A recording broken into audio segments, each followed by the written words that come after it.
et heureux de vous accueillir ici à Saint-André-les-Alpes, à côté de la Cicornie, à côté de Christophe Jacobi aussi, vice-président de la communauté de communes. Je vous présenterai les autres. Ensuite, donc, on souhaitait effectivement faire une journée d'animation sur la création du siège de la communauté de communes. Parce qu'il y a quelque chose qui sont innovants dans ce projet, qui pourrait être intéressant de le faire participer. Donc, merci à Alexis Cordy, merci aux enseignants qui ont répondu favorablement et qui ont joué le jeu, qui a permis qu'entre ce matin et cet après-midi, on ait des élèves de Saint-André-les-Alpes, des élèves du collège de Bernot et de Castellane, et vous êtes là, donc merci beaucoup. Je vous parle de communauté de communes, et c'est quoi une communauté de communes? Je vous en dis deux mots. C'est un regroupement de 41 communes, donc qui recouvre une grande partie du territoire des Alpes-de-Haute-Provence, un quart du département, superficie, et qui gère, pour l'ensemble de ces communes, un certain nombre de compétences. Mais qui dit compétences, c'est pas toujours clair. Des exemples précis sur les compétences que nous gérons. La station du ski de Foucalos, par exemple. On gère avec le département 04. Le site nordique de Raterie, que nous gérons à plein titre, je dirais, au niveau communauté de communes. C'est le tourisme. Vous êtes Castellane et vous savez ce que veut dire le tourisme, puisqu'il y en a beaucoup chez vous, plus l'été qu'hiver, mais il y en a beaucoup. C'est aussi un certain nombre de thématiques, ce qu'on appelle nous les circuits courts, le projet alimentaire territorial, c'est-à-dire on a des éleveurs, on a des agriculteurs sur le territoire. L'idée c'est de faire le moins de trajets possible pour manger de saison, de qualité, en faisant des circuits courts, en créant des maisons de produits de pays, notamment, l'une est à Castellane, l'autre est dans le Haut-Verdon. Et une troisième se dessine sur le secteur d'Annonay-en-Trouveau. Voilà, c'est un petit peu ces compétences-là, mais d'une manière plus générale, c'est aussi l'entretien des sentiers. C'est d'une manière économique la zone d'activité de Villars-Colmar, qui a permis à une entreprise de s'installer, d'avoir une activité économique sur le territoire, ce qui compte. Quoi d'autre? La gestion des milieux aquatiques, la protection contre les inondations. Quoi d'autre? Très récemment, il y a les city-stades dans chacune des écoles de ce territoire. Le dernier se construit à Colmar, et ensuite toutes les écoles primaires du territoire auront un city-stade. C'est quelque chose qui me paraît important. La gamme au-dessus, les gymnases, les sports. Castellane, vous connaissez. Saint-André a été inauguré il y a un an, et nous travaillons à réaliser la halle des sports d'Annot, qui sera la troisième, et je dirais tout sera réglé. Les trois collèges auront chacun une halle des sports pour pratiquer les activités, pour les scolaires bien évidemment, mais pour tout le milieu associatif aussi, c'est quelque chose d'important. Donc voilà un peu toutes ces compétences qui sont déjà la culture aussi notamment, qui est importante dans ce territoire, et beaucoup d'autres choses, je ne vais pas vous les détailler toutes, mais vous voyez qu'il y a un véritable travail qui est fait dans cette communauté de communes sur ces thématiques-là. Mais la communauté de communes, c'est qui?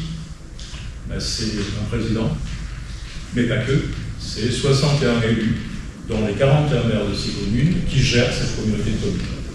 Et donc, ils sont amenés à prendre des décisions, telles la construction du nouveau siège de la communauté de communes, par exemple. C'est aussi, bien évidemment, du personnel. Il y a environ 150 agents qui travaillent dans différents services. Et là aussi, c'est intéressant de connaître tous les métiers qui sont exercés dans cette communauté de communes. Des éducateurs de jeunes enfants, des travaux en déchetterie, enfin, vraiment, il y a tout le panel d'emplois qui est très intéressant. Donc, c'est un budget à gérer tout compris en fonctionnement, 25 millions d'euros. Donc, ça compte. Donc voilà un petit peu ce qui est très très schématiquement cette communauté de communes. Et donc il nous paraissait important de vous faire partager ces choses-là et partager un peu cette création qui nous paraît assez innovante et qui permet que vous puissiez vous en imprégner vous aussi. Aujourd'hui je suis accompagné, j'ai cité Hervé hier, l'architecte en chef qui a été désigné.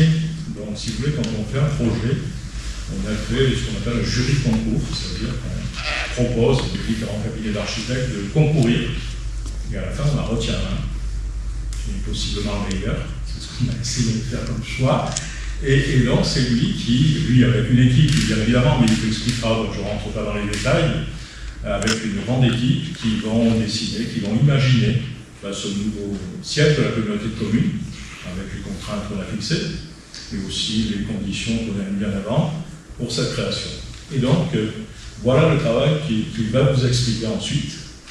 Et j'aurais aussi vous présenter, dans l'ordre, Guillaume Lazarin, qui est directeur du service environnement à la communauté de communes, Marine Berger, qui est médiatrice en environnement.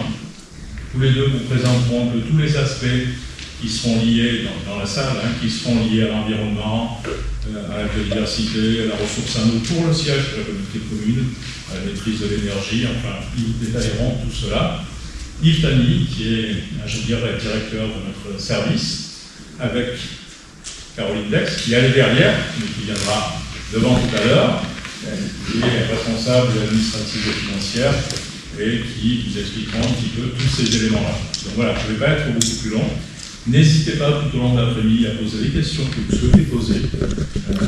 Vraiment, ne vous gênez pas, c'est l'objectif, c'est que ce soit interactif. On n'est pas là pour vendre quelque chose, on est là pour échanger avec vous. Vous avez sans doute besoin de ce qu'on peut vous dire, on a aussi besoin des retours que vous pouvez nous faire, de ce que vous pensez. C'est important pour nous. Donc voilà, je ne vais pas être plus long. Merci encore une fois d'être là. Et je laisse la parole à Alexis Corny. Alors, chers élèves, je vais simplement donner un éclairage encore par rapport à ce que vient de dire M. Pied. Donc, nous, au collège, ce qui nous a intéressé, pour nous, c'est de venir sur ces travaux du siège de la communauté de communes. Pourquoi? Parce que vous allez entendre parler, effectivement, c'est que on parle beaucoup de respect de l'environnement, de matériaux innovants, on l'a dit, circuit court. Vous savez qu'à la cuisine de Christiane, à la cantine de Christiane, on essaie de faire en sorte de vous servir des produits qui viennent pas d'Argentine, mais qui vont être produits par des gens les plus proches possible, qui est le moins de distance possible entre un produit et un produit qu'on vous sert à table. Cette CCAPD, donc, c'est un de nos partenaires dans l'éducation nationale. Elle représente, ça a été dit, un regroupement de toutes les communes, les 41 communes de la CCAPD. Ce sont des hommes, des femmes qui tous les jours travaillent, parce qu'on est un super cadre de vie, à travailler avec les habitants plus près. Nous, au collège, professeurs, ce qui nous intéresse aussi à travers cette visite aujourd'hui du chantier du siège de la CCAPD, c'est de nous permettre de rencontrer ces hommes et ces femmes qui ont plein de compétences et plein de métiers très différents. Parce qu'un projet pareil, eh bien, c'est quelque chose qui va nécessiter plein de savoir-faire différents. On a dit, il peut y avoir un directeur financier, il peut y avoir des personnes en charge de l'éco-responsabilité, il peut y avoir des personnes qui sont dans les services d'architecture et qui ont des équipes. Ces personnes, quand vous discuterez avec elles, je vous invite très gentiment à leur demander, c'est pour votre part, où est-ce que vous avez fait vos études, est-ce que vous êtes du coin, vous êtes allé dans un lycée pro, dans un lycée général, vous avez études des études courtes, c'était long, ça vous a plu, c'était dur, combien vous gagnez?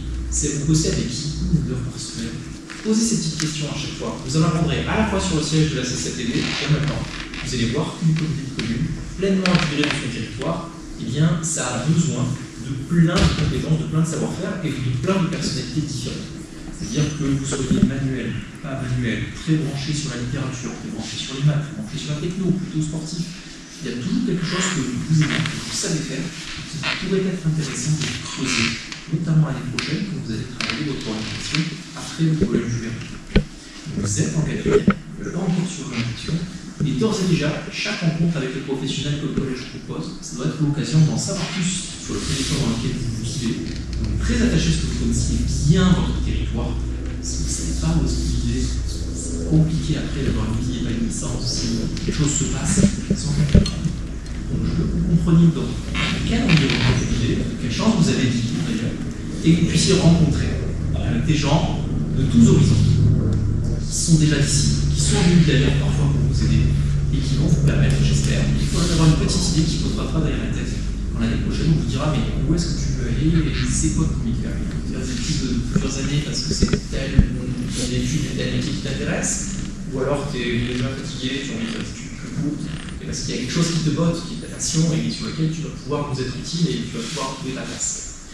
Voilà, ça c'est un peu l'objectif de cet après-midi, de passer avec les personnels de la CCAPD sur ce très très beau siège, qui est une espèce de pépite technologique sur lequel il y a énormément de compétences de pointe qui sont déployés par les équipes qui vont se présenter à vous, qui vont interagir à vous.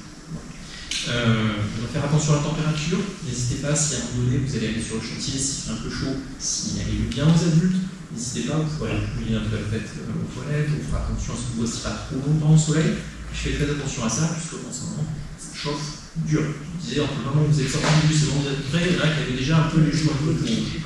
Donc on fait très attention à l'insolation cet après-midi, n'hésitez pas. Dès qu'il y a un truc qui ne va pas, ou si vous voyez un copain, une copine qui est un peu chaud, signez les autres, on fasse attention les uns aux autres. Après ça, moi je vous trouverai au collège ce soir pour ceux qui vont au spectacle de la chorale et au spectacle de théâtre et tout ce qu'il y a ce soir à Castellane. Donc pour qui vient l'après-midi, moi je fonce à Castellane pour que je regarde un peu les répétitions. Je vous souhaite une très bonne après-midi. Merci à vous. Merci. Vous savez c'est à quelle vous allez du Castellane. Merci. Vous avez de l'eau, des objets, n'hésitez pas à les prendre pour vous servir. Il n'y a pas de formalisme, donc vous allez voir qu'on remet aucune difficulté. Et maintenant, je vais laisser la parole à Emilia pour présenter un petit peu. Oui.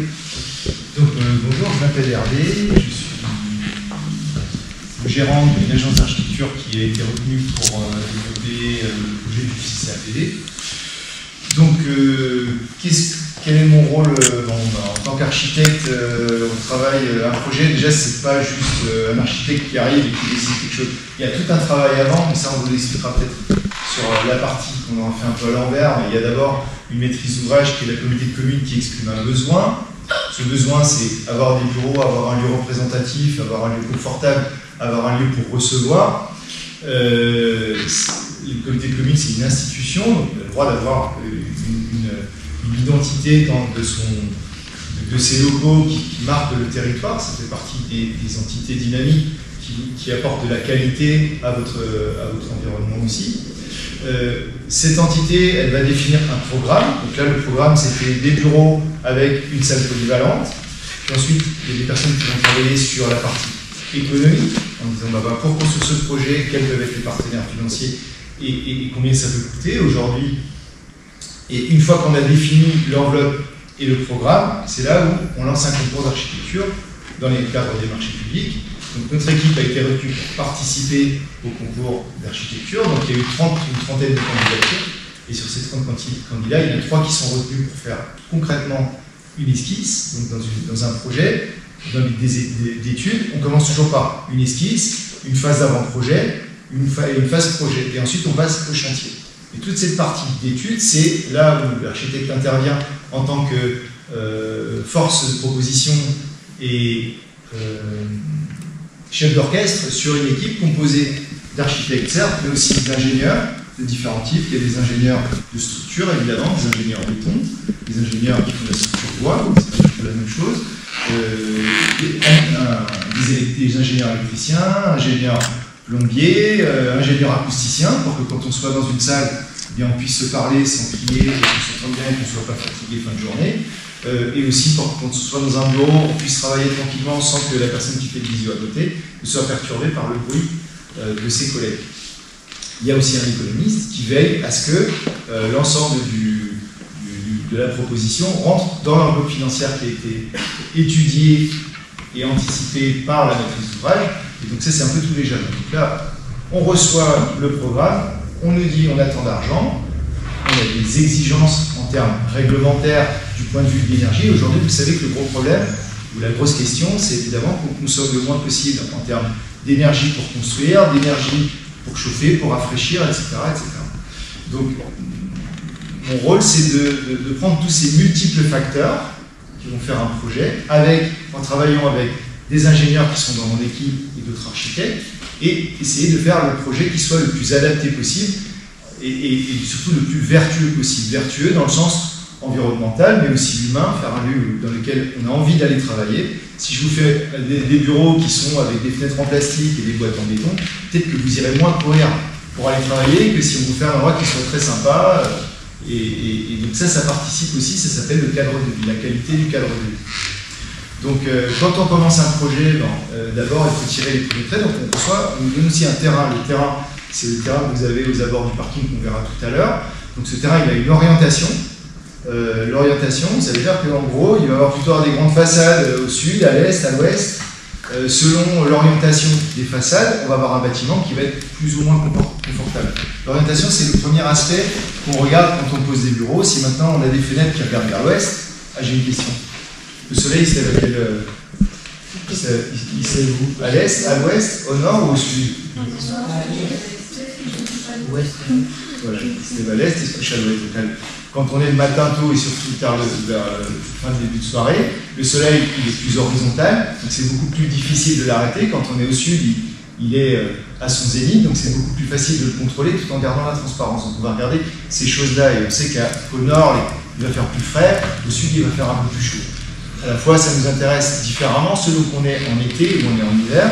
En hiver, on va chercher les apports solaires, c'est-à-dire que le soleil qui est plus bas, je rappelle la courbe, hein, en gros le soleil en été, il fait une courbe qui est comme ça, alors qu'en hiver, il fait plutôt une courbe qui est comme ça, il est beaucoup plus bas. Donc en hiver, on va chercher à capter au travers des menuiseries, des vitrages, des calories pour chauffer de façon passive le bâtiment, alors qu'en été, on va chercher à se protéger un maximum du soleil. Donc il y a des jalons qui sont de ce type-là. Donc dans les choses qu'on nous donne aussi, c'est toutes les réglementations urbaines, et puis c'est le programme. Là, le programme, c'était des bureaux sur 2 niveaux, avec une salle polyvalente. Donc il y a tout ça c'est normé, réglementé du point de vue de la sécurité et de ce qu'on peut faire et ce qu'on ne peut pas faire selon qu'on reçoit du public ou pas. Le projet donc, du CCAPD, il consiste dans une salle que vous voyez ici, qu'on verra tout à l'heure là-bas sur les images, qui est une salle polyvalente, avec des bureaux sur des bureaux qui sont sur la droite et un hall d'entrée qui vient articuler les deux programmes différents. Voilà. Une fois qu'on a posé les grandes lignes et qu'on a une certaine idée de qu'est-ce qu'on veut offrir aux usagers, aux habitants, parce que finalement, c'est pas une maison, mais on y habite toute la journée dans ces bureaux, donc ils doivent être bien confortables, c'est comment on va construire. Donc aujourd'hui, la question du carbone est très importante. On va essayer de réfléchir à comment, de la même manière que vous mangez des légumes et de la viande qui viennent de pas trop loin, comment on peut construire avec des choses qui sont locales sans aller chercher trop loin. Donc qu'est-ce qu'on a ici qui coûte pas cher en énergie, en termes d'empreinte environnementale? C'est par exemple du bois. On a des grandes forêts, on a du mélèze. Donc ici, on a décidé, et c'était l'exigence du CCAPD, de construire avec du bois des Alpes. Donc on a un bâtiment qui présente déjà beaucoup de bois des Alpes. Donc le bois, c'est un matériau qui pousse sans demander énormément d'énergie. Pour faire une comparaison, le béton ou l'acier, c'est quelque chose qui consomme beaucoup d'énergie pour le produire. Le béton, c'est à base de ciment. Le ciment, c'est du calcaire à l'origine qui est passé dans un four. Ça demande énormément d'énergie pour en avoir. Puis ensuite, c'est le transport. C'est très très lourd. L'acier, c'est la même chose. Le bois, c'est plus léger et ça a des qualités structurelles intéressantes. Et puis surtout, c'est local. Donc ici, il a été décidé de travailler avec du bois. Et du bois des Alpes. Certifié bois des Alpes. Les isolants, c'est un autre sujet. Donc une maison bien isolée, une maison, ça doit avoir des bonnes bottes, un bon chapeau et être bien isolé. Donc les isolations, il y a différents systèmes d'isolation qui existent. Il y a la laine de verre, la laine de roche, les polyuréthanes. Vous avez déjà tous vu des mousses ou ce genre de choses. Il existe aujourd'hui toutes sortes de matériaux d'isolation qui sont à base de végétaux, comme par exemple la paille, mais on a aussi la ouate. Donc la ouate, c'est de la cellulose, c'est à base de bois. C'est souvent du recyclage de papier. On peut avoir de la laine de chanvre, on peut avoir des produits qui sont à base d'habits qu'on ne peut plus recycler, voilà, donc qui sont défibrilisés, on fait des gros matelas et ça sert à isoler. L'objectif d'utiliser tous ces matériaux-là aussi, c'est pour éviter les déchets en fin de vie du bâtiment. C'est-à-dire un jour, que tous les bâtiments, les bâtiments aujourd'hui on considère qu'ils ont environ 50-60 ans de vie, puis après on remarque que l'humain démonte, remonte, refait, donc ça personne ne gère ces questions-là. Voilà, on observe qu'un bâtiment aujourd'hui, il est utilisé 50-60 ans. Enfin, dans ces 50-60 ans, on va démonter le bâtiment et on va avoir des produits qui vont être plus ou moins assimilables par le milieu naturel. Donc si on utilise par exemple de la paille, du bois, on peut se dire que c'est assimilable par le milieu naturel. Le bois, on pourrait s'en servir de chauffage, et puis la paille, il suffit de la mettre dans le champ et ça évite d'avoir des déchets. Aujourd'hui, il y a beaucoup de bâtiments qui sont construits avec des matériaux qui ne sont pas recyclables. On les met comme on les enfouit dans des décharges qui sont évidemment, en lien avec les nappes phréatiques, etc., ça peut créer des pollutions, il y a de plus en plus de plastique partout. Donc l'objectif de ce projet en termes de matériaux, c'est soit d'utiliser des matériaux qui sont recyclables, comme par exemple ce matériau, il a sur les toitures des bacs acier, soit des matériaux qui sont compostables, comme la paille, ou alors qui sont réutilisables, ou bien en termes de combustible ou quoi, comme la structure en bois. Après, il reste quand même des matériaux dont on ne peut pas se passer. Le rapport au sol des fondations, c'est toujours du béton. On ne sait pas faire autrement aujourd'hui, donc on a toujours du béton. Et on a minimisé en faisant juste un socle au niveau pas du bâtiment. Tout le reste est élevé en bois et avec des matériaux biosourcés. Il y a aussi des matériaux géosourcés qui sont utilisés dans le cadre du projet. Donc les matériaux géosourcés, c'est de la brique de terre crue, par exemple, de façon à ramener de la masse à l'intérieur du bâtiment. Alors là, on va parler de bioclimatique. Parce que si on parle de masse à l'intérieur du bâtiment, un bâtiment en bois, c'est un bâtiment qui est léger. Donc qui a une très faible empreinte carbone, qui est très vertueux. Par contre, en confort d'été, qu'est-ce qu'on fait en été dans sa maison pour être confortable dans sa maison? Comment on gère? On ferme les volets. On met la clim. Voilà. On met la clim sur la clim. La clim, l'appareil de clim, à la fin, il finit à la poubelle, il est dans un trou. Puis surtout, ça consomme de l'énergie. Donc ce bâtiment-là, il a un rôle spécifique parce qu'il a été conçu de façon à fonctionner sans clim tout en étant confortable. Donc pour ça, on a mis en place des dispositifs architecturaux basés sur du bioclimatisme. Le bioclimatisme, ça se base par exemple sur le fait de se dire la journée, il fait très chaud, on ferme sa maison. C'est des choses qui sont très simples. Hein. Et la nuit, par contre, on a plus de fraîcheur. Donc on va avoir une ventilation nocturne qui peut être naturelle, avec des points hauts, des points bas, etc. Donc là, on va parler de bioclimatisme. Donc vous voyez que sur ce bâtiment qui est sur la droite, ça concerne surtout le bâtiment de bureau. En fait, on a des vitrages au niveau de la toiture qui se trouvent en haut, et on a des vitrages au niveau des bureaux. Donc là, je vais vous inviter juste à vous lever et venir à l'arrière, parce qu'il y a une coupe sur le bâtiment de bureau qui permet de comprendre un petit peu plus.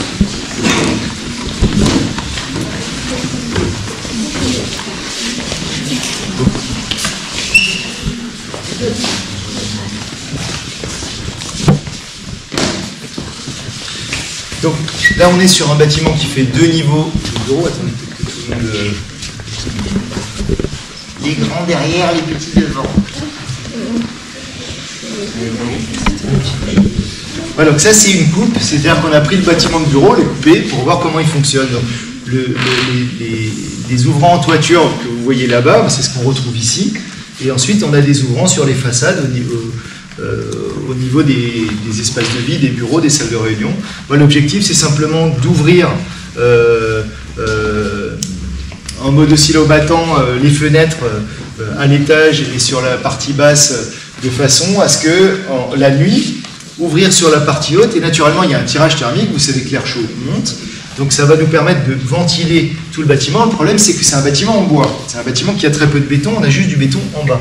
Or, c'est les matériaux qui ont beaucoup de masse qui vont capter la fraîcheur et pour pouvoir la redonner au travers d'un déphasage le lendemain. C'est ce qu'on cherche à faire. Donc, on travaille avec, sur la partie supérieure et sur la partie inférieure avec du cloisonnement qui est constitué de briques de terre crue. Donc, c'est un matériau qui est très lourd, c'est de l'argile compressée. Cette argile compressée, ces briques, ces murs, ces cloisons exactement, elles vont absorber la fraîcheur de la nuit, même si... Vous allez me dire, il ne fait pas toujours frais la nuit. Oui, mais il fait toujours beaucoup plus frais que la journée. Donc on va emmagasiner des calories, des frigories, et ces frigories, on va fermer, et on va fermer les bureaux, se protéger tous les vitrages de l'ensoleillement durant la journée, et laisser les briques de terre crue, les murs, les cloisons de terre crue, restituer la fraîcheur au bureau pour en faire un lieu confortable. Si ce n'est pas suffisant, on a des brasseurs d'air. Les brasseurs d'air, c'est des ventilateurs de plafond. Est-ce que vous savez comment ça fonctionne et pourquoi c'est agréable, un brasseur d'air? Ça brasse l'air. Oui, et qu'est-ce que ça fait concrètement sur ton corps? Ça prend la chaleur et ça met de la fraîcheur. Non, ça ne fait pas... Vas-y. Ça balaye la chaleur du corps. Ça balaye la chaleur du corps, c'est-à-dire qu'au droit de ta peau, c'est pour ça que quand tu as des brasseurs d'air, de toute façon, dès qu'il fait chaud, la première chose qu'on fait, c'est qu'on se découvre au maximum. En fait, on a de l'air au droit de la peau qui reste stagné, qui est un peu chaude, donc si on a un ventilateur, tout simplement ça va balayer l'air. On n'a pas de différence de température, mais on a une différence de sensation, on a l'impression qu'il fait 2 degrés de moins. Et donc c'est plus confortable. Donc ça c'est le deuxième élément qui permet de se passer de la clim. qui est une manière qui est certes très confortable, mais qui ne va pas du tout dans le sens du développement durable. Parce que ça consomme de l'énergie, ça utilise des gaz qui sont aussi polluants, et après ça fait des déchets parce que c'est énormément d'installations, énormément de matériaux. Donc ici on a très peu d'installations, on a des installations électriques, on a du courant fort, ça c'est tout ce qui est lumière, prise, etc. Du courant faible, ça c'est plutôt tout ce qui est informatique, et après on a très peu de ventilation. Par contre on a du chauffage, donc à Saint-André on a la chance d'avoir dans la ville une grosse chaudière urbaine qui utilise de la plaquette forestière, donc c'est du bois broyé. Ce bois broyé, il sert à procurer de l'énergie aux bâtiments communaux et il va servir aussi à procurer de l'énergie au siège du CCAPV. Donc ça c'est pour la manière dont ça fonctionne. On a aussi sur la toiture des panneaux photovoltaïques qui vont permettre de produire de l'électricité qui va être utilisée dans le cadre de l'usage de la CCAPV. On a la récupération d'eau pluviale qui va permettre aussi d'arroser les plantations en période très sèche pour que les arbres puissent faire leur travail d'évapotranspirateur. Quand vous êtes sous un arbre, il fait plus frais. Est-ce que vous savez pourquoi quand vous êtes sous un arbre, il fait plus frais? Ça fait l'ombre, la chaleur. Ça fait l'ombre, quoi encore? En fait, il y a un phénomène d'évapotranspiration, c'est-à-dire que l'arbre, il a énormément de surface. Toutes ces surfaces, elles sont hydratées au travers de la sève et de l'arbre qui a besoin d'eau, qui transforme son eau. On a une feuille verte. Cette feuille verte, elle va générer une transpiration qui va faire baisser la température. Quand on a beaucoup d'arbres dans une ville, on a une température qui baisse énormément. Si vous étiez déjà en Espagne, il y a les Ramblas. Partout, dans toutes les villes, il y a les Ramblas. C'est l'endroit où on va se promener quand il fait très chaud. On est sous les arbres, il fait plus frais, naturellement. Donc en période sèche, si on a des arbres et on les arrose en plus avec de l'eau de pluie qu'on a récupérée, eh bien, on aura un effet d'évapotranspiration qui sera beaucoup plus intéressant pour ne pas créer d'îlots de chaleur. À part ça, on a des protections solaires, chose fondamentale. Avant de mettre quelle que soit la chose en place, c'est déjà s'arranger pour qu'en été ou dans les périodes chaudes, on puisse couper le rayonnement solaire sur les vitrages, parce que ça fait un effet de serre, et ça va évidemment vous chauffer les intérieurs. Donc voilà, en gros, un petit peu les principes de fonctionnement de ce bâtiment-là. Donc tout à l'heure, je ne sais pas qui est, je me souviens plus si c'était le président de la communauté commune qui disait que c'est des technologies de pointe. Oui, mais c'est des technologies low-tech. C'est-à-dire qu'on évite de ramener des systèmes très compliqués, parce que des systèmes très compliqués, c'est difficile à maintenir dans le temps, et souvent, premièrement, ça coûte cher, et après, des fois, on se perd la main dessus. Donc avoir des systèmes qui sont simples, ça permet de faire durer un bâtiment très longtemps dans des bonnes conditions pour les utilisateurs. Voilà, je crois que je vous ai fait un petit peu le tour. Vous avez peut-être des questions? Alors, on a parlé des matériaux. Questions?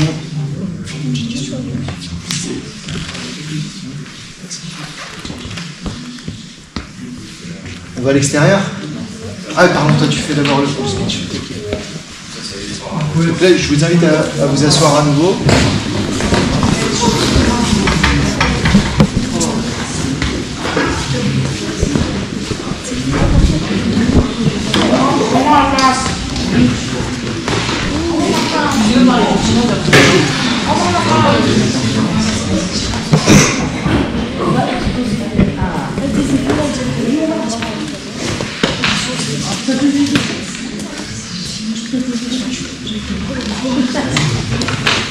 Alors, Hervé, l'architecte, vous a parlé de plein de choses déjà, notamment en ce qui concerne la prise en compte des enjeux environnementaux dans la construction du bâtiment.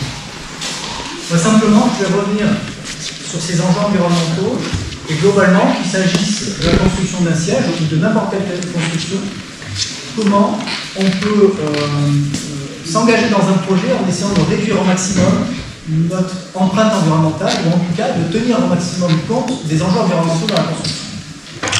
Alors, une petite question, quand on se lance dans un projet comme ça, comme la construction du siège de la CCAPV, d'après vous, sur quels axes, sur quels thèmes il faut être sensible, il faut être attentif pour essayer de construire un bâtiment vertueux?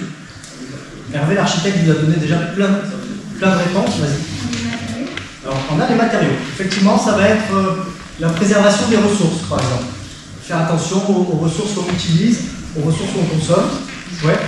L'orientation. Alors, l'orientation, effectivement, ça. Alors, l'orientation, si tu veux, on va élargir un peu le thème, ça va être la maîtrise de la consommation d'énergie, la maîtrise de l'énergie. L'orientation, c'est le bioclimatisme, c'est du bon sens, mais ça permet, in fine, de faire des économies d'énergie. Donc, on va dézoomer, on va parler des énergies. Quoi d'autre? Il n'y a rien qui vous vient comme ça? Donc on va vous aider un peu. Nous, alors, c'est pas exhaustif, hein, mais c'est dans les grandes lignes. Nous, on a identifié 5 thématiques. 5 thématiques. On a la maîtrise de la consommation d'énergie, vous l'avez dit. On a la gestion des ressources naturelles, vous l'avez dit aussi. On intègre, l'architecte en a parlé, la gestion des déchets, l'adaptation du bâtiment au changement climatique. Et en dernier, même s'il n'y a pas de hiérarchie, la protection de la biodiversité, la préservation de la biodiversité. Donc si vous voulez bien, on va détailler un peu ces 5 bulles. Donc la première, la maîtrise de la consommation d'énergie. Hervé vous a donné plein de réponses déjà. Qu'est-ce qu'on fait dans un bâtiment comme ça? Qu'est-ce qu'on peut faire pour essayer de maîtriser la consommation d'énergie? Oui. Ouais, alors tout ce qui est bioclimatisme. Le bon sens, essayer de ne pas s'exposer trop plein sud pour ne pas avoir trop chaud, ne pas s'exposer plein nord pour ne pas avoir trop froid. Ok. Quoi d'autre? On va l'afficher. Donc, on en a parlé déjà rapidement. On va les décliner. Sur ce projet de construction du siège, il y a du panneau photovoltaïque pour la production d'énergie, le bioclimatisme, vous l'avez dit, il y a de l'isolation biosourcée et le raccordement au réseau de chaleur. On va les balayer un par un rapidement. Panneau photovoltaïque. Donc, une partie de la toiture sera couverte de panneaux photovoltaïques qui vont permettre de convertir l'énergie solaire en électricité. Cette électricité va être injectée directement dans le réseau du bâtiment pour de l'autoconsommation et le surplus qui sera produit et pas consommé dans le bâtiment sera réinjecté dans le réseau électrique par EDF et permettra d'alimenter, peut-être chez vous, vous serez alimenté en partie par l'énergie photovoltaïque produite sur le toit de ce bâtiment. Deuxième aspect, le réseau de chaleur. Hervé, l'architecte, en a parlé rapidement tout à l'heure. Est-ce que vous savez ce que c'est un réseau de chaleur? Sur la commune de Saint-André, il y a une centrale à biomasse, derrière la mairie, là-bas. C'est comme un gros poêle à bois, une grosse chaudière qui brûle du bois déchiqueté, de la plaquette forestière, du bois déchiqueté. Cette combustion, le fait de brûler ce bois déchiqueté, ça permet de chauffer un volume d'eau. Et cette eau chaude, on va l'emmener par des canalisations, des tuyaux enterrés, on va l'emmener dans des bâtiments publics pour alimenter les radiateurs. Donc aujourd'hui, sur la commune de Saint-André, on a la mairie qui est raccordée, on a le gymnase qui est raccordé, on a la crèche, et demain, on aura la salle des fêtes où vous êtes ici, et le futur siège de la communauté de communes. Donc on a un réseau de canalisation qui transporte de l'eau chaude dans les rues de Saint-André et qui alimente les radiateurs des bâtiments publics. Et le futur siège sera raccordé. L'isolation biosourcée, Hervé en a parlé, on ne va pas revenir dessus, c'est l'utilisation d'isolants d'origine essentiellement végétale qui sont moins impactants pour l'environnement à produire, mais qui sont aussi moins impactants en termes de gestion de déchets. La paille, ça se composte très bien, la laine de bois, ça se dégrade très bien aussi. C'est moins impactant que des produits dérivés des produits pétroliers. Et ensuite, alors je ne reviendrai pas là-dessus, l'architecte l'a fait beaucoup mieux que moi. Le bioclimatisme, c'est beaucoup de bon sens avant tout. C'est comment on oriente le bâtiment, où est-ce qu'on met les ouvertures, comment on les organise pour bénéficier au maximum l'hiver de la chaleur solaire, du rayonnement solaire, et à l'inverse, comment rafraîchir le bâtiment au maximum l'été quand on a trop chaud, mais naturellement aussi avec la fraîcheur nocturne par exemple. Est-ce que vous avez des questions sur cette première partie, maîtrise de la consommation d'énergie? Non? C'est clair? Donc parmi nos 5 bulles, on a passé la première, maîtrise de la consommation d'énergie. On a la deuxième, préservation de la biodiversité. Qu'est-ce qu'on fait quand on fait un bâtiment? Qu'est-ce qu'on peut faire pour essayer de réduire notre impact sur la biodiversité? On garde les arbres. Très bien. On essaye de garder les arbres. Quoi d'autre? Vous n'avez pas d'idée? Non. On vous donne la réponse. Vas-y. On fait attention à ce qu'on fait, ouais, c'est bien. Par exemple, en gardant les arbres, par exemple, quoi d'autre? Qu'est-ce qui vous vient? Ouais, alors ça, on verra plutôt dans la partie gestion des déchets. Comment? Ça, on verra plutôt dans la gestion des ressources naturelles, du coup. Allez, on vous donne les réponses. Vas-y. Non, c'est bon. Allez, on vous donne les réponses. Donc, la première étape, c'est d'essayer de maîtriser l'emprise foncière. On va le voir tout à l'heure. Déjà, le bâtiment, on ne va pas le faire en plein espace naturel. On va dégrader les habitats, la faune, la flore, etc. On va le voir tout à l'heure. On va aménager des espaces verts pour essayer de recréer des habitats favorables. On va conserver les arbres, ça a été dit. Et l'idée que les élus nous demandent de mettre en œuvre, c'est d'essayer de créer un potager en liberté autour de ce bâtiment. On va le balayer une par une. Donc l'emprise foncière, c'est quoi? C'est la surface du bâtiment, la surface qu'on va occuper par le bâtiment. Vous voyez ici, donc là c'est une vue en plan de la place de Saint-André. Ici vous avez le bâtiment des impôts, là. Et ici vous avez la parcelle d'implantation du bâtiment, avec un espace vert qui va beaucoup plus loin. Vous voyez que le bâtiment, il ne va pas occuper 100% de la parcelle. Alors il est relativement grand quand même, parce qu'il y avait besoin, il fallait un certain nombre de bureaux, mais on ne va pas tout occuper. Le bâtiment, il est le plus compact possible. Pourquoi? Parce que quand on crée un bâtiment, ça veut dire faire des fondations, ça veut dire couler des dalles, et on va détruire localement le sol. Et le sol, c'est de la vie déjà. On va détruire aussi la végétation qui pousse sur ce sol-là, mais le sol, il joue aussi un rôle d'éponge quand il pleut, il absorbe l'eau, il joue un tas de rôles. Et au moins on va impacter le sol, au plus on va préserver la biodiversité, on va préserver les fonctions du sol. Donc c'est pour ça qu'on essaye de réduire l'emprise foncière. Et les espaces qui ne seront pas bâtis autour de cette construction-là, on va les maintenir en tant qu'espaces verts, qui vont jouer un rôle d'espace vert, c'est-à-dire qu'on va essayer de garder des arbres, on va replanter des espèces végétales, des arbustes, des fleurs, etc., pour créer des habitats favorables à la flore, on va les mettre, mais aussi à la faune. Et dans ces espaces verts, l'idée c'est qu'on ne mette pas simplement des arbustes et des fleurs. L'idée c'est qu'on fasse d'une pierre deux coups, c'est-à-dire que plutôt que de planter des fleurs qui peuvent être jolies mais parfois toxiques, qui peuvent être parfois des espèces exotiques envahissantes, on va essayer de mettre des espèces comestibles. Donc rien ne nous empêche demain de planter des framboisiers, un parterre de framboisiers, de faire des palissades avec des fraisiers, des choses comme ça, pour que les gens, les habitants de Saint-André ou les gens de passage, puissent venir à la fois se promener dans cet espace vert, mais aussi, pourquoi pas, cueillir une pomme, des framboises, des fraises, et il y aura une double fonction, à la fois de se promener, mais à la fois aussi, pourquoi pas, de se nourrir. Et enfin, ça a été dit aussi, l'idée, ça a été de conserver au maximum les arbres en place.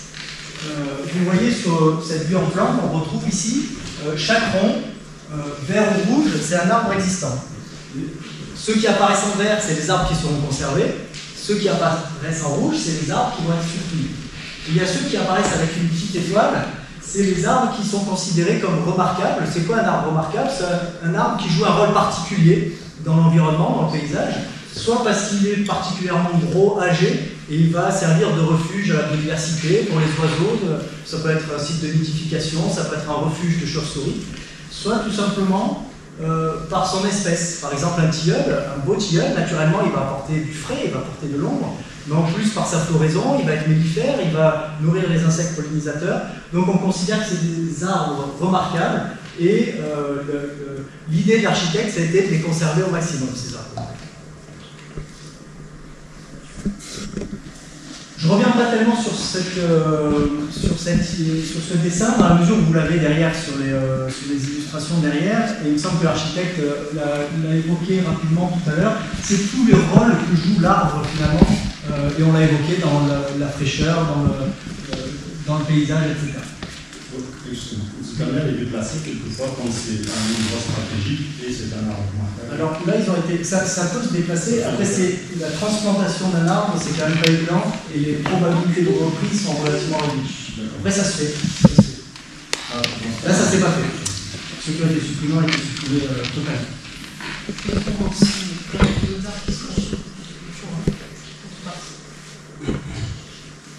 Donc on a vu la maîtrise de la consommation d'énergie, la biodiversité, l'adaptation au changement climatique.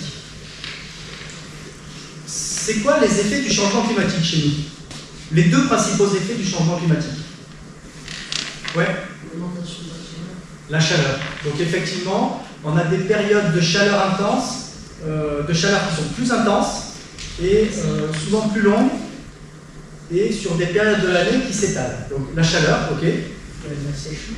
Ouais, la sécheresse qui est liée à la chaleur, effectivement. Est-ce que vous pensez à autre chose? La fonte des glaces. Les feux de forêt qui sont liés à la chaleur aussi. Alors si je reviens sur l'idée de la fonte des glaces, ça va être les effets du changement climatique sur le cycle de l'eau. Et globalement, de façon un petit peu synthétique et résumée, on dit que le changement climatique il a tendance à accélérer le cycle de l'eau. Et chez nous, l'effet, c'est qu'on a ce qu'on appelle les épisodes méditerranéens, c'est-à-dire des pluies très intenses qui se multiplient. Donc, un risque de ruissellement, un risque d'érosion. Donc, ça fait appel à des enjeux de gestion de l'eau, de réduction du risque d'inondation. Donc, comment on fait pour essayer de faire un bâtiment qui soit le plus adapté possible à ces deux effets du changement climatique, c'est-à-dire pour qu'il soit adapté à ces périodes de chaleur de plus en plus intenses et de plus en plus régulières, et qui n'augmente pas, qui n'exacerbe pas le risque d'inondation. Donc, on a dans ce bâtiment un système de rafraîchissement et d'humidification de l'air intérieur. On l'a dit, on l'a vu, la conservation des grands arbres de la parcelle qui vont apporter de la fraîcheur et de l'ombre. Il y a une partie de la toiture qui est végétalisée et il y a un système de récupération d'eau. Je ne reviens pas tellement là-dessus. La préservation des grands arbres, c'est de l'ombre, c'est de la fraîcheur. Naturellement, on préserve le bâtiment des grosses chaleurs. On a un système de récupération des eaux de pluie. Donc, quand il pleut, plutôt que de laisser les gouttières s'évacuer soit dans un réseau pluvial, soit sur les parkings, ce qui augmente, ce qui accélère le ruissellement, qui vont alimenter les rivières et qui risquent d'augmenter le risque d'inondation. Sur ce bâtiment-là, l'idée c'est d'essayer de capter au maximum l'eau de pluie dans une grosse cuve qui va être enterrée sous le parvis pour stocker ces eaux et réduire le risque de ruissellement. Comme on verra tout à l'heure, ces eaux de pluie, elles serviront.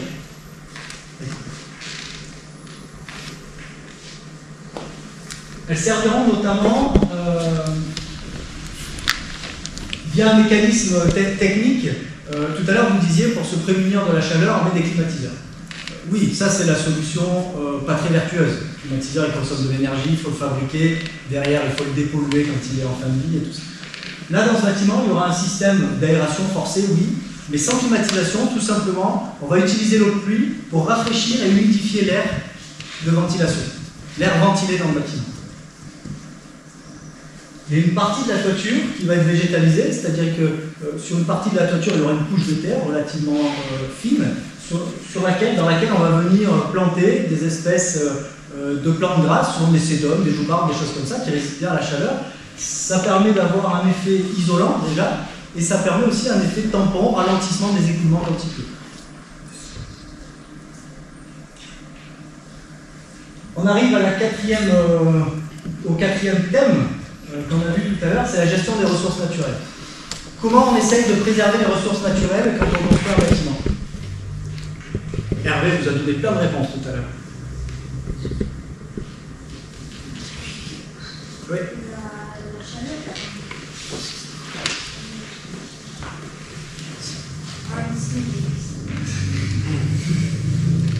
Allez, on vous donne les réponses. Donc, on l'a vu, récupération d'eau de pluie. L'eau de pluie récupérée va être réutilisée dans le bâtiment, on va le voir. Hervé vous l'a présenté, on a la réutilisation de la terre qui a été extraite pour les fondations, qui va être réutilisée pour faire des cloisons en briques de terre crue. On va voir les colonnes ballastées pour les fondations, et Hervé vous l'a dit tout à l'heure, on utilise du bois. La gestion des ressources, ça fait partie de la gestion des ressources. C'est l'utilisation de bois local pour une grande partie de la structure du bâtiment. Donc récupération de pluie, c'est ce que je vous disais tout à l'heure. On récupère la pluie, ça permet de réduire les ruissellements, le risque d'inondation. On va rafraîchir l'air intérieur avec ça, mais on va aussi réutiliser cette eau de pluie, stockée dans une cuve, pour alimenter les chasses d'eau. Quand on tirera la chasse, ce n'est pas de l'eau potable, comme on verra, ça sera de l'eau de pluie. Ça permet de réduire la quantité d'eau potable qu'on utilise. Et on utilisera cette eau de pluie aussi pour arroser les espaces verts dont on a parlé tout à l'heure. L'idée, c'est de construire, de bâtir les cloisons intérieures, Hervé vous l'a dit, avec des briques de terre crue, c'est-à-dire la terre qui a été extraite pour couler les fondations. Cette terre-là va être mise dans des moules, moulée, hein, comme on ferait avec de la pâte à modeler, mise à sécher au soleil, et on va réutiliser ces briques pour monter des cloisons. L'ossature du bâtiment, on l'a dit à plusieurs reprises, ça sera essentiellement du bois et du bois local labellisé bois d'état. Et enfin, tout à l'heure, Hervé, l'architecte, vous disait le seul endroit où on utilise du béton, c'est dans les fondations. Parce qu'effectivement, on ne sait pas faire autrement. La difficulté sur le site ici, c'est que, compte tenu de la nature du sol, il fallait aller faire un ancrage un peu plus profond. Et il y a deux solutions pour ça. C'était soit faire des micro-pieux en béton, couler du béton sur une grande profondeur, soit une technique alternative qui utilise moins de béton et qui est un peu moins impactante pour l'environnement. C'est ce qu'on appelle la colonne ballastée. S'il y en a parmi vous qui sont passés ces dernières semaines sur Saint-André, vous avez peut-être vu qu'il y avait une énorme foreuse sur le terrain. Donc c'est une foreuse qui est venue faire des trous dans le terrain. Et plutôt que d'envoyer du béton, elle a propulsé du gravier, de gros calibre, du ballast, sous pression, pour venir appuyer les fondations du sol. Et c'est une technique alternative au micro-pieux en béton. Le dernier thème, c'est la gestion des déchets et gestes marines. Donc moi, je vais un peu parler de la gestion des déchets, donc je vais un petit peu sortir du cadre de la, on va dire, du bâtiment. Vraiment, vous parler de comment on gère les déchets sur la construction. Donc du coup, justement, on a deux phases dans un bâtiment. On a la phase de construction, on peut dire aussi de déconstruction à la fin, et on a la phase occupation. Puis vous avez un peu une idée du type de déchets qu'on peut avoir en phase de construction.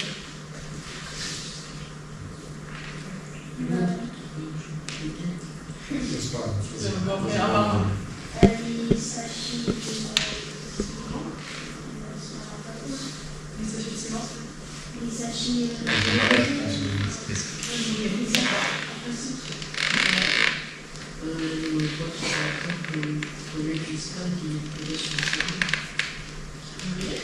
Normalement là, c'est un petit biologie.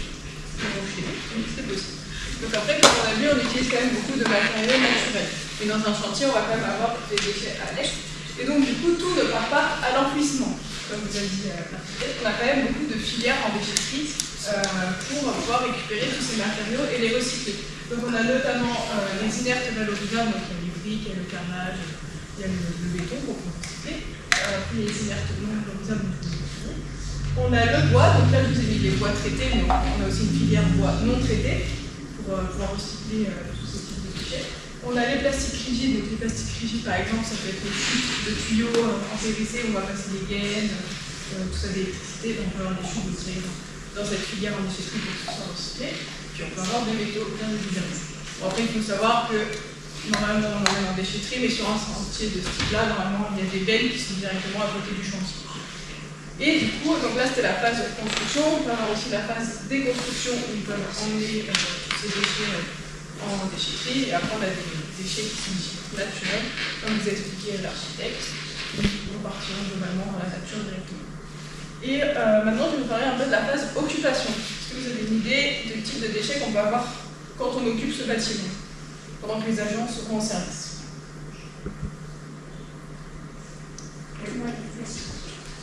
Oui. En fait, les agents dans le bâtiment, ils vont être un peu comme chez eux, comme on vous l'a dit. Donc, ils vont avoir des déchets un peu comme à la maison. Donc, je vous ai mis quelques petites idées des déchets qu'on peut avoir. Donc, par exemple, les agents vont avoir des biodéchets. Est-ce que vous savez ce que c'est que des biodéchets? Non.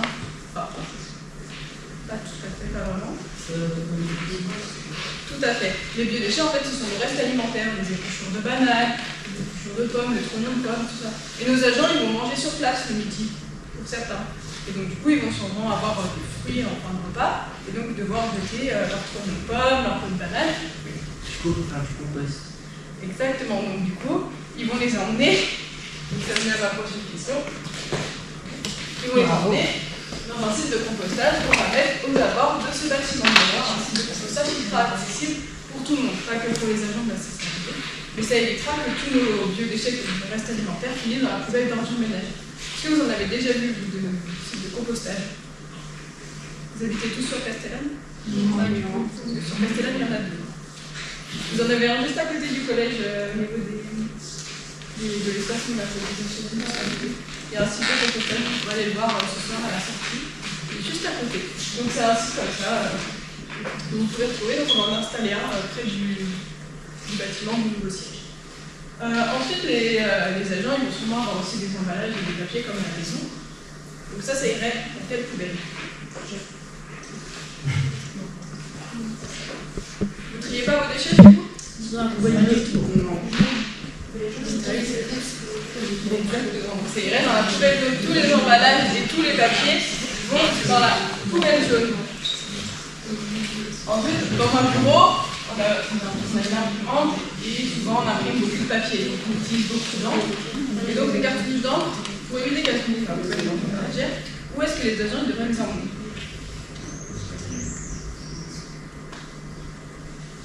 Pour que ce soit aussi.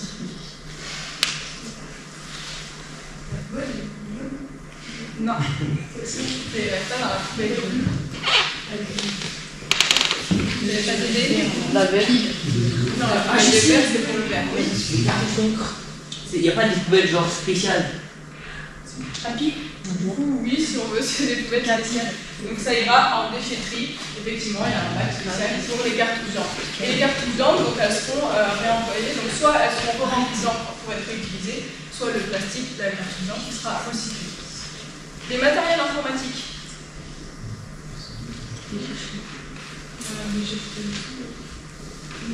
Oui. Mais avant de les emmener en déchetterie, on va essayer de plutôt de les réemployer.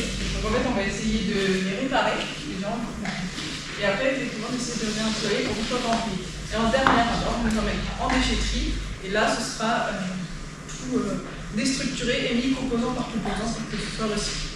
Et du coup, ensemble, on a des mobiliers, donc les chaises, les tables, on va beaucoup avoir dans les sièges. Et quand ça arrive en fin de vie, Déchetterie. oui, j'emmène effectivement en déchetterie, donc ce sera dans la veine du même nom, dans la veine mobilier. Est-ce que vous avez des questions ou d'autres types de déchets dans les bureaux?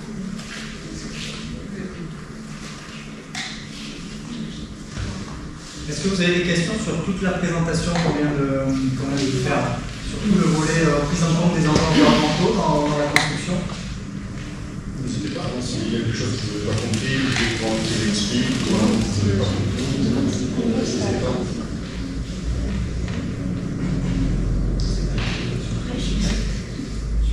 Vous triez les déchets à la cantine? Non.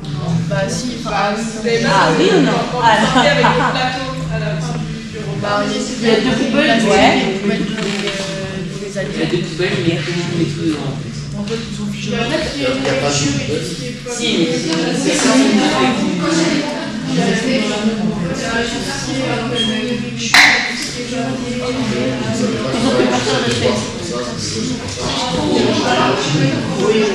y en a 2 ou 3 dans le volet.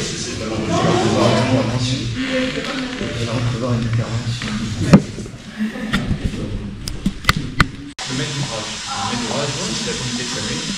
C'est l'entité qui a un besoin, donc construire des bureaux et une salle multi-activité avec un budget.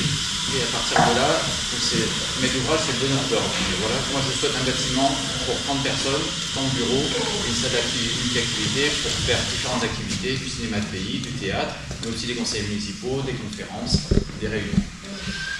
À partir de là, on fait un concours pour choisir un maître d'œuvre. Le maître d'œuvre, c'est l'échelon en dessous. Le maître d'ouvrage, c'est celui qui a un besoin et qui a le financement. Le maître d'œuvre, c'est celui qui charge de faire les études pour construire, concevoir et faire construire le bâtiment et répondre aux besoins.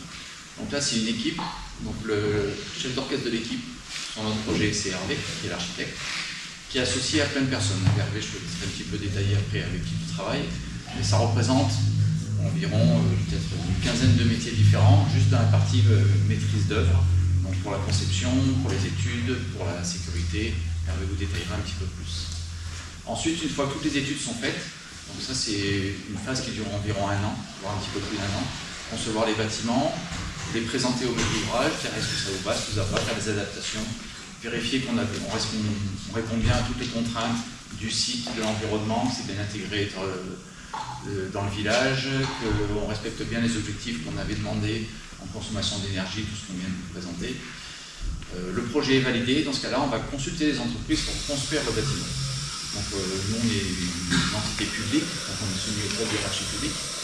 C'est-à-dire qu'on fait des appels d'offres et en décomposant, on ne va pas confier à une seule entreprise de tout construire, on va faire lot par lot que plusieurs artisans puissent répondre pour faire les fondations, la partie béton, donc là, ça s'appelle le gros œuvre, un charpentier qui va monter la structure, un électricien, un plombier, un menuisier qui va faire les menuiseries extérieures, un menuisier qui va faire les menuiseries intérieures. Enfin, en tout, ici, vous verrez sur le panneau, il y a la liste, c'est 12 lots, 12 corps d'état différents. Sachant que dans chaque entreprise qui va répondre, il va y avoir des personnes qui vont faire les études en bureau d'études, donc c'est des gens qui travaillent en bureau, qui vont faire des plans d'exécution très détaillés, savoir exactement de quoi ils ont besoin, quels matériaux, ils vont faire les commandes, ils vont dimensionner, ils vont faire valider la conception. Un chef d'équipe, un responsable de travaux, chef d'équipe, un chef de chantier qui sera sur place pour réaliser les travaux, et les équipiers qui vont bosser, donc des poseurs, des monteurs, des électriciens. En tout, sur un projet comme celui-là, entre le début et la fin, on a chiffré, ça fait entre 120 et 150 personnes qui vont intervenir. Depuis la définition des besoins au départ, donc chez le maître d'ouvrage, jusqu'à la réception des travaux à la fin, avec toutes les entreprises qui sont intervenues. Et ça fait environ 150 personnes, et c'est presque 50 métiers différents qui vont intervenir. Donc, des gens qui vont gérer les finances, des gens qui vont faire des plans, des gens qui vont faire des études dans tous les domaines différents, et des gens qui vont réaliser des chauffeurs, des conducteurs d'engins, des gens qui vont être sur le terrain. On a vraiment des métiers maintenant qui sont très variés et qui sont très transverses, avec un chef d'orchestre qui reste tout au long d'opération de maître d'œuvre et qui accompagne jusqu'à la fin. Voilà, je ne sais pas me répéter. En gros, il y a d'abord toute une partie de professions qui sont plus des professions intellectuelles, qui sont toute la partie études. Et ensuite, on arrive à la construction. Là, c'est plus des métiers manuels. Donc aujourd'hui, il faut savoir qu'en termes de... Il y a énormément de personnes qui se dirigent vers des études. Et niveau de salaire, ce n'est pas vraiment ce qui fait la différence entre des architectes qui travaillent en agence et des personnes qui peuvent être sur les chantiers. Parce que sur les chantiers, on manque de personnel. Quand il y a un manque de personnel, parce que les gens pensent que les chantiers, c'est galère, il fait trop chaud, c'est vrai qu'on est à l'extérieur, il faut aimer être à l'extérieur, il faut aimer l'activité physique. Mais si on aime bien son travail, on y met le cœur, on peut très bien y vivre et être très heureux en faisant un métier manuel. D'autant qu'aujourd'hui, il y a toutes sortes de systèmes de levage qui permettent de rendre les travaux moins pénibles. Aujourd'hui, un charpentier, il porte très peu, il travaille beaucoup avec des outils numériques, il fait beaucoup de préfabrication. De la même manière, donc là aujourd'hui, on va voir le maçon, le gros œuvre qui fait des fondations, il travaille avec une grue, il travaille avec des engins qui permettent de rendre le travail peu pénible. Les personnes sont à l'extérieur, donc c'est aussi une manière de vivre qui est agréable. C'est pas moins agréable que passer sa vie devant un ordinateur à l'intérieur d'un lieu où on ne voit pas la lumière du jour parce qu'il fait trop chaud et on ne peut pas ouvrir la fenêtre. Donc il y a les pour et les contre. Les questions de salaire, souvent aujourd'hui on remarque que les artisans ils sont limite mieux payés ou au même niveau de salaire que des architectes. Donc moi ce que je vous recommande, c'est qu'il ne faut pas que vous regardiez vraiment ces choses-là. C'est plus vers où vous avez envie d'aller, mais peut-être pas à regarder les niveaux de salaire parce que ça ne change pas tant que ça. Quand il y a un manque de personnel quelque part, les salaires augmentent, et quand il y a beaucoup de monde dans certaines professions, les salaires ils baissent parce que c'est la loi de l'offre et de la demande. Vous aurez peut-être vu ça à l'école. Voilà, donc dans les métiers, il y a les métiers manuels, etc., les métiers plus intellectuels, puis après tu as les métiers qui gèrent par exemple la sécurité sur le chantier. Donc les chantiers, c'est pas comme des chaînes de construction de voitures où c'est tout le temps les mêmes, tous les gestes sont parfaitement réfléchis, etc. Chaque chantier est différent. On est sur des terrains différents, des contextes différents, on est sous la pluie éventuellement, sous le soleil, sous les nuages, éventuellement sous la neige. On se déplace, on a des conditions différentes pour chaque chantier. Donc, chaque chantier, c'est un peu une sorte de prototype. C'est comme si vous feriez une voiture pour la première fois. On va construire le prototype de la voiture. Un chantier d'un bâtiment, c'est un petit peu la même chose. Donc, c'est un peu l'aventure aussi, en début de chantier à chaque fois. Les choses, elles sont contrôlées, mais pas autant que dans une usine qui va travailler avec des chaînes industrielles. Donc, l'autre sujet, c'est que les constructions telles qu'on les faisait, c'est beaucoup plus artisanal. c'est beaucoup plus low-tech que ce que vous aurez sur des process industriels. Qu'est-ce que je peux vous raconter encore? Juste sur les métiers, il y a beaucoup d'apprentissage ou de... Alors moi je ne suis pas spécialiste en formation, mais aujourd'hui on peut... Non, juste les personnes qui travaillent chez vous, est-ce que, aussi bien dans le métier intellectuel que dans le manuel, est-ce qu'il y a plus de... Alors, il y a des formations qui peuvent être faites au travers de filières, par exemple pour devenir architecte, je vous dis ce dont je parle, ce que je connais, ou ingénieur. En fait, nous, on a soit on fait un bac général, on est accepté en école d'architecture, ça dure 5, 6, 7 ans, et ensuite on va pouvoir exercer dans une agence. Ou alors, on fait une formation plus longue, on fait peut-être un lycée technologique, on devient dessinateur-projeteur, et le dessinateur-projeteur, au bout d'un moment, il peut faire valider ses acquis, reprendre les études d'architecture sur 3 ans par exemple, et devenir architecte à la fin.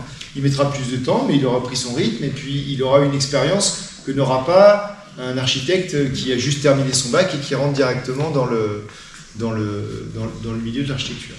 Donc il y a plein de chemins différents qui permettent d'accéder à ces différents métiers. On commence toujours, comme dans tous les métiers, par le bas, pour apprendre peu à peu, et puis peu à peu avoir une assise, avoir une confiance en soi et des compétences, et après pouvoir diriger, par exemple faire de la conduction de travaux, chef de chantier. Dans un chantier, il y a des main-d'œuvre, il y a des maçons, par exemple pour le gros œuvre, il y a un conducteur de chantier, donc lui il ne travaille pas directement dans le chantier, mais il fait la gestion du chantier, puis ensuite il y a un gérant de l'entreprise. Donc il y a une hiérarchie comme ça où ça permet à chacun de trouver sa place. Voilà, en gros, ça peut être des filières plus professionnalisantes au début, qui sont un peu plus longues. Mais il n'y a pas de mauvais métier. Il faut savoir qu'un projet, c'est toujours un travail collectif. S'il n'y a que des architectes, il n'y a pas de projet. S'il n'y a qu'un maître d'ouvrage, il n'y a pas de projet. Il faut des entreprises, il faut des maçons, il faut des acousticiens, il faut des ingénieurs, il faut des gens de toutes sortes. Et je pense que la moitié d'entre vous seront un peu reliés plus ou moins à ces choses-là dans le futur, parce que ça fait partie de l'activité humaine que de construire, rénover, réhabiliter, transformer. Ça fait partie des choses qui sont importantes. Et des fois, c'est des métiers qui sont... où on ne voit pas directement le lien. On a parlé tout à l'heure des colonnes ballastées, c'est-à-dire qu'ici, on est sur l'ancien lit de la rivière, qui était beaucoup plus large. Ici, je pense qu'on était sous les eaux. À un moment donné, c'était l'océan, la mer. Donc on a un sol ici qui est plutôt mauvais, donc il faut travailler la géotechnique. La géotechnique, c'est les capacités du sol à recevoir des charges et à être stable. Donc ça, c'est des métiers qui participent de l'acte de construire, mais voilà, qui sont du traitement de choses dans le sol. Après, il y a toutes les industries qui ne travaillent pas directement sur les chantiers, mais quand on est sur des chantiers, on utilise par exemple des centrales d'air ou toutes sortes de machines qui sont fabriquées dans des usines et qui sont livrées ici, installées ici. Ça fait aussi partie de l'acte de construire, même si ce n'est pas du tout fait ici. Aujourd'hui, on manque beaucoup de personnes qui veulent faire des travaux, des métiers manuels. Parce que peut-être en France, on a toujours dit un peu, si tu n'es pas très bon à l'école, tu vas faire un apprentissage. En Allemagne, c'est très différent. On fait son bac souvent et puis on décide de faire un apprentissage après le bac. Et c'est un choix de faire un apprentissage. Du coup, on a des personnes qui sont très qualifiées, qui sont motivées aussi. Ça ne peut pas être une voie de garage d'apprentissage. Il nous faut, dans la société, il nous faut des personnes qui travaillent de leurs mains, qui ont envie de mettre le cœur à l'ouvrage, qui aiment travailler dehors, etc. Ça fait partie des choses. Et ces personnes-là peuvent avoir des bons salaires si elles sont motivées et elles vont dans le bon sens. Voilà, vous avez des questions? On peut faire un petit tour rapidement pour savoir quel métier, s'il y a des personnes qui ont des idées vers quoi elles veulent s'orienter. Toi, tu veux faire quoi? Comment? Coiffeur. Voilà. Graphiste. Comment? Boulanger. Je sais pas encore, c'est militaire. Graphiste.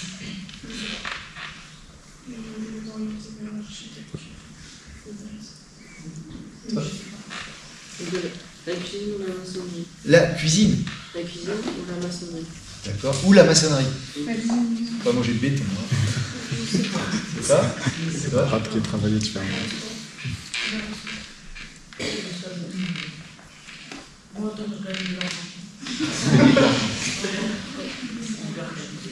Comment? Skipper. Graphiste.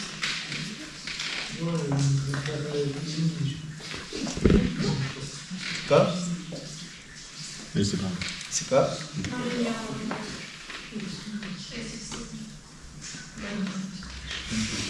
Hein? C'est très divers. C'est quoi? Mannequin. Ah.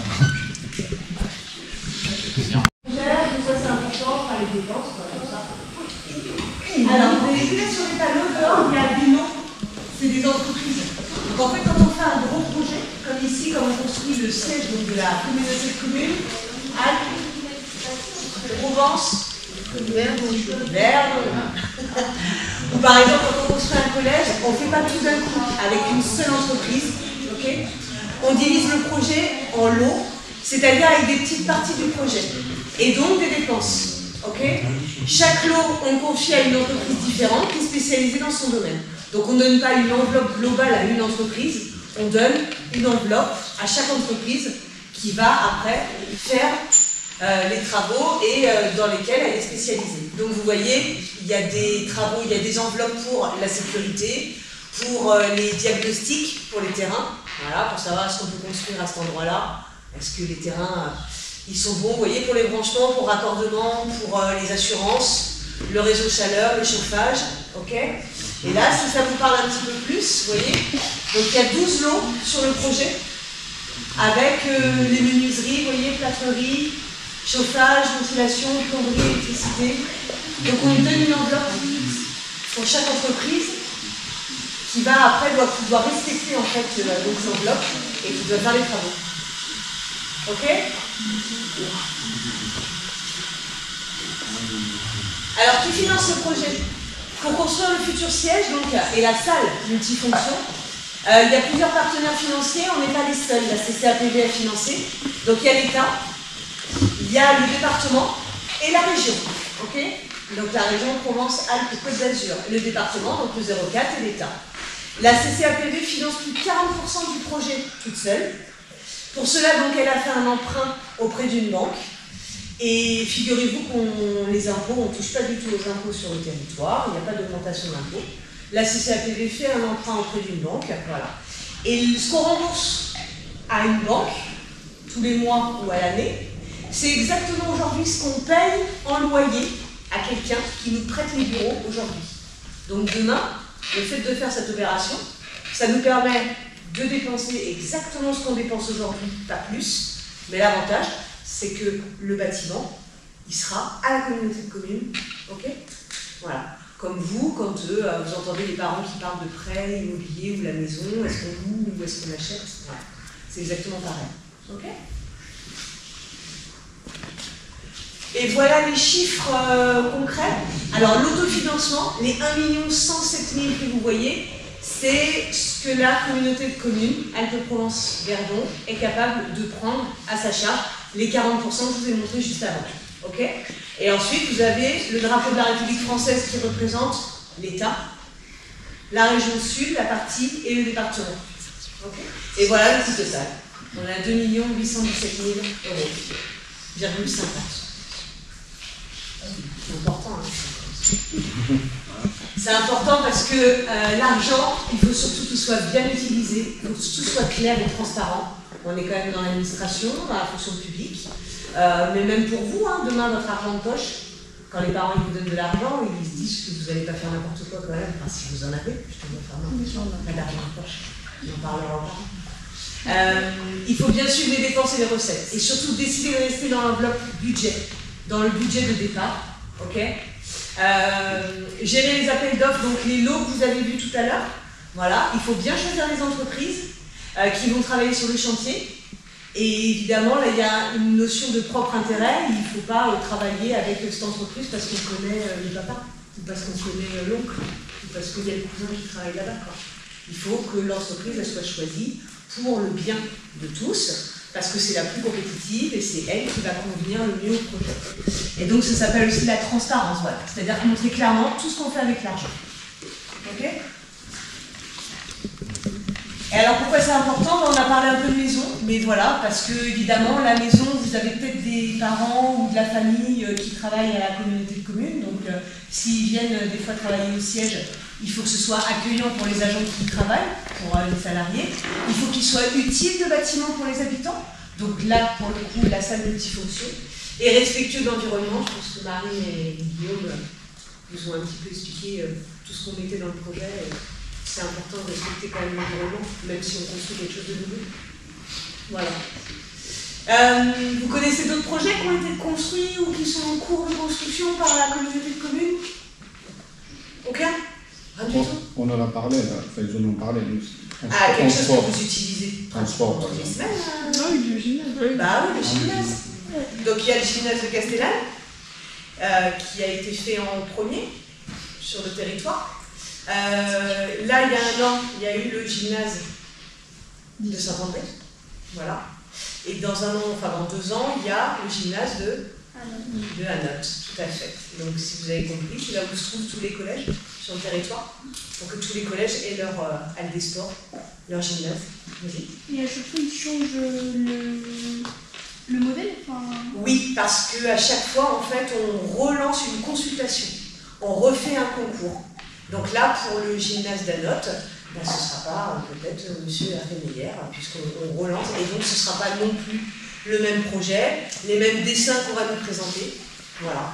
Et puis bah, parce que toutes les techniques aussi, les matériaux, tout évolue. Donc un gymnase qu'on a fait à Castellane il y a 4 ans, c'est ça à peu près? 5 ans? Ouais, c'est ça, 4 ans. Le gymnase d'Hanotte qui va sortir dans 2-3 ans, il n'aura pas les mêmes matériaux, il aura peut-être d'autres choses. Il y avait des choses qu'on n'avait peut-être pas le droit de faire il y a 5-6 ans, et puis dans 2 ans, on peut. Enfin voilà. Ok? Voilà. Merci. Vous avez des questions? C'est bon? C'est quoi les critères quand vous faites l'appel d'offres? Parce qu'on a